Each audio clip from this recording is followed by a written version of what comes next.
Automatisering i praksis, bot versus API. Vi oplever sådan en større og større snak omkring botter i al almindelighed, og det er ikke nogen hemmelighed, i hvert fald internt, at vi laver ikke selv botter. Vi har haft forespørgsel og har også leget lidt med det, men vi jo foretrækker API, men dermed ikke sagt, at vi ikke bruger botter. Så vi prøver sådan lidt at dykke ned i det her, i hvornår giver det mening at have noget, der kører via API'et, og hvornår giver det mening at have noget via botter. Og for nogle er det lidt en religion. Vi forholder os lidt mere lavpraktisk til det, men prøver ligesom at give et indblik i, hvad er en bot, hvad er det API, og hvornår synes vi, det giver mening at bruge det ene frem for det andet. Hej Dan, velkommen til Jylland igen. Tak. Jeg tænkte, for nemheds skyld, så vil jeg tage den samme skjort på, som jeg havde på sidst. Jeg tænker også, at jeg forsøger at bruge det samme tøj. Det gør det sådan, der er noget genkendeligt, og det er lækkert. Ja, vi skal jo imødekomme alle mennesker, ikke? Så. Præcis. Jamen, vi skal jo snakke lidt om bot versus API, men det er jo egentlig ikke tiltænkt som en konkurrence, mere som en, hvornår giver det ene mening, og hvornår giver det andet mening, efter vores mening. Og jeg tænker, at det kunne, for dem, som måske ikke er så meget inde i det, som vi er, kunne det give mening lige at fortælle lidt om, hvad er en bot, og hvad er det API, så man får sådan en forståelse for, hvad snakker vi egentlig om her, hvis man ikke er bekendt med det før. Ja, jeg tror, du rigtig nok siger, at det er sådan, hvor giver det ene mening, og hvor giver det andet, og er det religion? Det er det for nogen, men for lige at skære det ud på, hvad er en bot, og hvad er en API? En bot er et automatiseret program, der sidder og trykker på den UI, man sidder og kigger ind i. Og det er jo så brugerfladen. Brugerfladen, ja. Det er rigtigt, ja. Så hvis man sidder og kigger ind i for eksempel Economic, eller på en hvilken som helst hjemmeside, og man tænker, jamen der kan man putte 10 ting ind fra et Excel-ark, jamen så er en bot ret god til at snuppe noget fra et Excel-ark, putte det ind på siden og trykke på en knap. Og det kan den egentlig bare blive ved med. Så kan den skrues op i hastighed, så at den egentlig i virkeligheden gør det så hurtigt, som nu hjemmesiden den reagerer, og den tillader, at man kan stoppe data ind. API er sådan et application interface, hvor man koder et eller andet, man sætter noget til kode, op imod det her API, som stopper de her 10 samme data direkte ned i databasen. Og det kræver så, at der er et endpoint, som man kan tale til den del. Det kræver, at der er et API til den her hjemmeside, eller til det her system, som man kan snakke med, for at få det her til at virke.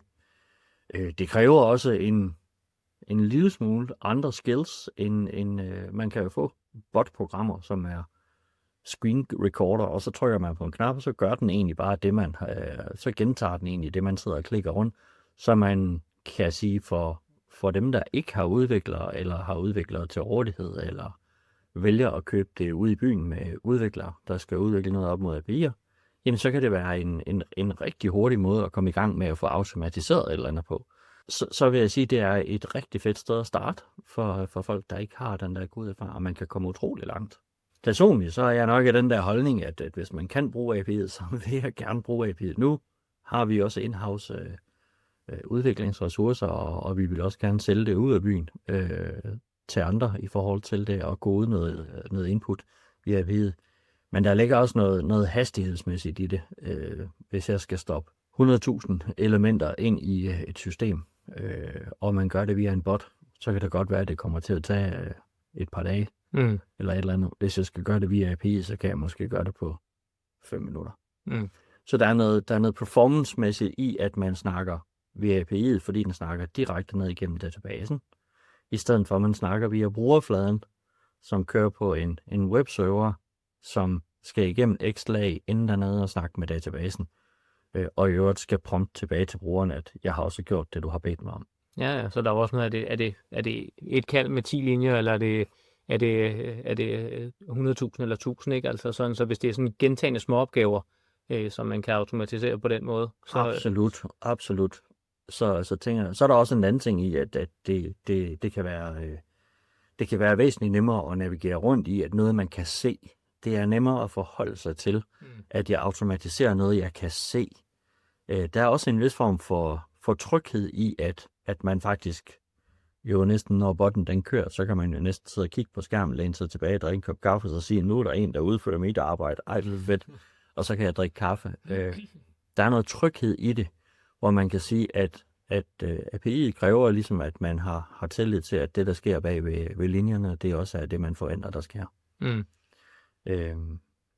Men jeg synes absolut, at der er pros and cons. Personligt, så går vi e-kontoret efter, at alt, hvad vi kan stoppe ind via API'et, det gør vi. Mm. Og det eneste sted, vi vælger at bruge en bot, vi bruger selv botter, som du sagde, jamen det er der, hvor vi ikke har muligheden for at få adgang til API'et. Det kan være et modul, der ikke giver adgang til, for eksempel et modul i Economic, der giver adgang, det kan vi ikke kommunikere med via API'et, fordi de er ikke blevet eksponeret på API'et. Jamen, så har vi ikke ret mange andre muligheder i forbindelse med for eksempel en konvertering af regnskaber, hvor vi har brug for at stoppe data ind. Jamen, hvis vi ikke kan tilgå det, jamen, så har vi ikke andre muligheder, fordi det at sidde og taste det manuelt ind, det kommer ikke til at ske. Nej, som du siger, det er jo ikke eksterne løsninger, vi laver med botter, det er jo til intern brug, ikke? Altså, og der laver vi jo også en sondring, og så siger, jamen, når vi laver det her, er det så noget, vi ser 2 gange om året? Jamen, så må det være en manuel opgave, og så må det være noget, som vi lægger ud til kunden. Og så er der andre ting også i forhold til, hvor stabilt kan den her køre. Sådan et godt eksempel på noget af det, som vi i hvert fald har leget med tidligere, det er, at Economic har været så flinke at lave den her mailfan inde på kunden, som gør det muligt at sætte en separat mail på ordre, tilbud, fakturer, you name it, sådan så det bliver fordelt. Og i takt med, at vi også ser flere og flere Economic til Economic-kommenteringer, så er der jo mange, der har udfyldt det her, som gerne vil have den her information med. Men Economic har så også været så flinke, at man kan hive informationen ud, men man kan ikke lægge den ind, og det kan man jo hverken via brugerfladen, men man kan heller ikke via API'et. Det, der så kan være udfordrende, det er, at når man så laver en robot, så skal man jo så finde noget, som er sikkert. Så hvis du taster et kundenummer i søgefeltet, i forhold til at søge det frem, jamen, så er der nogle udfordringer. Så er der også nogle ting, man skal tænke sig om, hvis der kan være risiko for sammenfald. Fordi at du sidder jo ikke og kigger robotten over skulderen og drikker kaffe. Det håber jeg i hvert fald ikke. Så bruger man forhåbentlig sin tid noget bedre. Men der er jo også noget risiko i, at den er heller ikke klogere end det input, den får. Fordi at søger du på Anders Andersen, og der er 3 Anders Andersen, så tager den jo bare den øverste Anders Andersen, ikke? Så det er jo også et spørgsmål om at ramme de elementer, der er, ikke? Men jeg kan sige, den der med Anders Andersen, hvis det er det, man søger på, der er 3 elementer, det samme udfordring vil API'et have. Ja, der vil den jo også skulle træffe et valg, om det er den første, eller den sidste, eller den midterste, den skal bruge. Så det her med, når man søger noget frem, og få det gjort unik, så man er sikker på, at man har fat i den rigtige, apropos kunder og putte ting ind. Jamen, kundenummeret er godt og et unikt felt, fordi du kan ikke have 2 kunder med det samme kundenummer. Men det der med at begynde at bruge tekster, det bliver tungt. Og vi ser jo også, at nu har vi jo, nævnte du før, i forbindelse med vores kommenteringer, men vi har jo også systemer, som vi gerne vil trække data ud af, men hvor at API'et er mangelfuldt, eller i nogle tilfælde tæt på ikke eksisterende. Jamen, når man så skal have data ud, så har vi jo også haft stor gevinst af, altså i flere omgange også, at kunne trække data, hvor vi så har kunne gøre os unikke på at bruge botter, ikke fordi det nødvendigvis er avanceret, men fordi at vi siger, jamen, hvis det er det, der skal til, jamen så er det det, vi gør for at få det ud.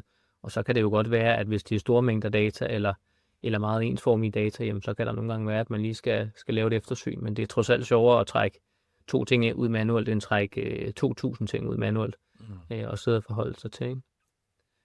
Og så jeg tror også, man vil kunne finde mennesker, der synes, at det er sjovt at sidde og trække 2.000 ting ud manuelt. Det vil være sjovt. Ja, men der er vi så forskellige, ikke? Og så ser vi jo også nu her, at der er jo rigtig mange, som også begynder at kombinere altså API'er med botter, hvor man siger, vi ved, at vi kan eksportere det via API'et fra det ene system, men når det skal ind i et andet system, jamen, så har vi ikke felterne, jamen, så bruger vi en bot til det, ikke? Så du kan jo lægge noget logik ind hvis den er i brugerfladen, vil jeg mærke. Man kan sige, man kan jo ikke trylle et felt frem, der ikke er der, eller en knap frem, der ikke er der, men sådan kan man også bruge det, hvor det giver mening. Men altså, jeg tror, vi med far for at kalde det en religion for os selv, så er vi jo også farvet af, at det er API, som vi er fortrolige med. Vi ved, der er en log, vi ved, vi kan se, hvad der går galt, og det kan man jo også på botter, men det er bare ikke det, som vi er vant til at arbejde i, ikke? Altså, Jo, og så vi er kodefolk, og hvis vi er kodefolk og synes, det er sjovt at sidde og arbejde med system-til-system integration og direkte bagved, jamen så er det nok ikke botten, der er vores første valg. Nej. Man kan sige, det der, hvor vi selv jo har brugt botter og bruger botter, jamen der gør vi det jo i mangel af, at vi ikke kan det andet. Så snart, at vi kan det andet, så skriver vi den del om, botten laver, sådan at vi får det lavet system til systemintegration i stedet for. Vi oplever en større stabilitet, men selvfølgelig er der også de hus, der excellerer i botter i sig selv i det hele taget. Altså, de er jo super gode til at få lavet de her stabile botter. Jeg tænker også, der er et eller andet i forhold til, hvis jeg har en bot på en brugerflade, der sidder og trykker. Der er ingen tvivl om, at en bot for det første kan den repetere noget. Den kan også gøre det hurtigere, end et menneske vil gøre. Det stiller også en kæmpe krav til serveren, som den her brugerflade kører på. Og hvis jeg så ovenikøbet gør det, at jeg paralleliserer mine robotter, det vil sige, at jeg sætter egentlig robotter til at stå og køre på flere forskellige ting samtidig, jamen det kan godt være, at systemet oplever, at der er en bruger logget ind på brugerfladen, men hvis der sidder 10 robotter med den samme bruger, sidder og trykker, så vil systemet jo egentlig blive belastet, som om, at der var 10 brugere på.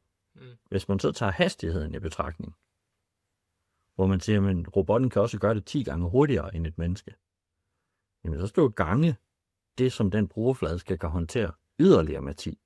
Lige pludselig så kan en robot være med til at belaste i stedet for en bruger, måske belaste det samme som 100 brugere vil gøre på den her brugerflade samtidig. Og det kan man sige, at man kan jo sagtens lave robotten sådan, at den tager højde for, at når brugerfladen ikke svarer, så venter den lidt og så videre. Men hvad med de andre brugere, som ikke bruger robotten? De oplever også en brugerflade, som bliver langsommere af det her. Jeg synes ikke, det er en sund vej at gå, men det er en nødvendig vej at gå for nogen. Men sådan rent systemmæssigt, jeg ville være meget ked af det, hvis det var sådan, at vores nye system, Profit, blev ramt af, at der var nogen, der syntes, at det var sjovt at sidde og putte data ind via botter. Det tænker jeg, at vores brugerflader og vores webserver ville være ked af. Og hvis vores ville være ked af det, så tænker jeg egentlig også, at der er andre, der vil være det. Så jeg tænker i hele taget det der med at drive det ned til, at man kan stoppe noget tættere ind på databasen, så man slipper for det her brugerflade input. Det vil vi da gerne være med til at presse på for. Ja, man kan sige, det er jo, så er det jo en forskel, hvis der er nogen, der har systemer, som føler sig presset af, at der er mange kæk, så må man jo lave nogle nye endpoints, der så kan gøre, at man kan tale med det, ikke? Vi havde jo selv en succeshistorie for os med botter, det var jo, at vi havde en større konvertering, hvor vi skulle oprette 14 momskoder i 1800 economic-aftaler. Der tror jeg, vi havde nok ikke været færdige endnu, hvis det var mig, der skulle have oprettet 14 momskoder i hver af de der 1800 aftaler. Og der var en bot jo genial til at kunne gå ind på en economic-aftale og oprette de her momskoder, som ikke kan oprettes via API'et, ikke? Men det havde det været. Det tog der også tid til, men det var en hurtig robot, og der oplevede vi jo også, at når vi skruede op for hastigheden, jamen så steg fejlmargen så også bare i forhold til gentagelse kørsler, ikke? Og sådan. Så der er også noget stabilitet i systemet, i hvert fald når man har de her, som vi kører, hvor vi kører mange gentagelser på relativt kort tid af den samme type, ikke? Ja. Til gengæld kan robotten arbejde 24/7. Ja. Den drikker ikke cola, og den skal ikke have noget at spise. Det er jo ligesom mig jo.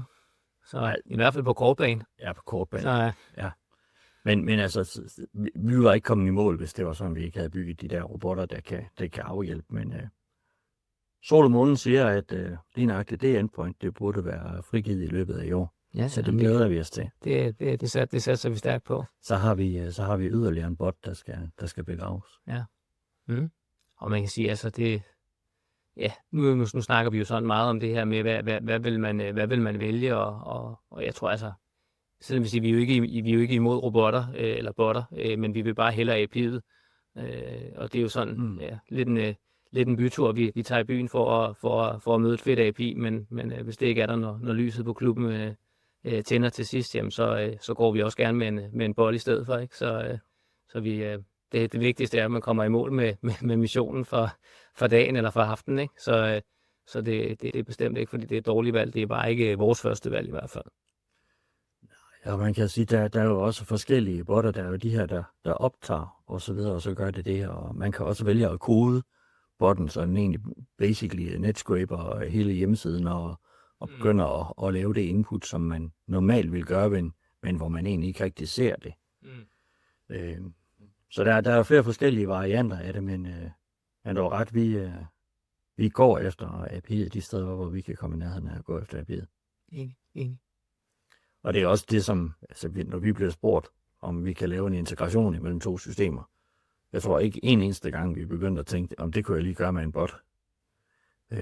Fordi under alle omstændigheder vil det jo kræve, computeren er tændt, der er logget ind på begge systemer, og at den også kører, når computeren den går i sleep mode, eller i hvert fald sørge for, at computeren ikke går i sleep mode, eller et eller andet, hvor man kan sige, at så snart at vi har noget, der kører fra API'et, så ligger det jo typisk på en server, der ligger og kører, uanset om vi andre vi er vågne, eller vi ikke er vågne. Vi har jo en allokeret PC'er til formålet, som en gang, når den hoster hver tredje uge, så bliver den lige genstartet, og så står den jo netop for at være, at være klar til, når der skal laves noget, ikke? Så den, det er jo ikke, fordi det er en stor omkostning at have en PC at stå det, men det virker sådan lidt tosset, at man kigger ind i lokalet, så står der den der tændte computer der, som bare står og kører i døgndrift, ikke? Fordi at når man skal tilgå den, så kan det være klokken 9 om morgenen, det kan også være klokken 3 om eftermiddagen, og der står den bare klar til at køre, ikke? Så jeg tænker, at det vigtige i forhold til botter og API, at det er i virkeligheden det der med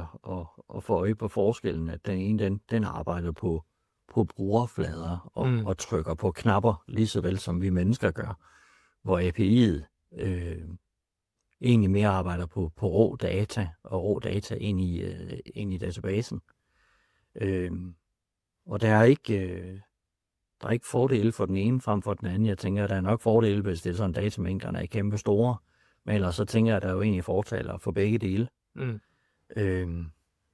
Jeg tænker, at man skal kigge over noget stabilitet, noget performance, og hvad er det, man ønsker, inden man ligesom vælger, om man går den ene eller den anden vej. Så er det jo også et spørgsmål, om man vil lege med det selv. Der kan man relativt let komme i gang med en bot, og så kan man jo også finde nogen, hvis man så siger, jamen, nu har jeg fået løst de her ting. Jeg kunne godt tænke mig at få løst noget mere, men modellen fungerer. Så er der mange derude, som tilbyder de her botter, ikke? Og så få løst det, hvis det er nogle simple arbejdsgange. Vi kigger jo primært ind i løsninger frem for arbejdsgange, så der er også sådan lidt en forskel for os, om det er en decideret løsning, man leder efter, at få data fra et system til et andet, eller få lavet noget rapportering baseret på noget data, eller om det er nogle arbejdsgange, som man vil have automatiseret, hvor det simpelthen handler om rene klik, og ikke nødvendigvis dataoverførsel, ikke? Så jamen, fedt. Det var hyggeligt. Tak fordi I lyttede med på sådan en lidt unuanceret dialog, men vi håber trods alt, at det skinner igennem, at vi ikke er imod botter, i hvert fald selvom at det ikke er det, vi primært sidder med. Tusind tak, fordi du lyttede med til dagens episode. Hvis du kunne lide, hvad du hørte, så abonner der, hvor du lytter til podcast, og send den endelig videre. Har du et emne, du gerne vil høre om, eller en konkret udfordring, du synes, vi skal tage op, så skriv til Allan på abp@ekontoret.eu. Vi udgiver nye afsnit hver anden mandag.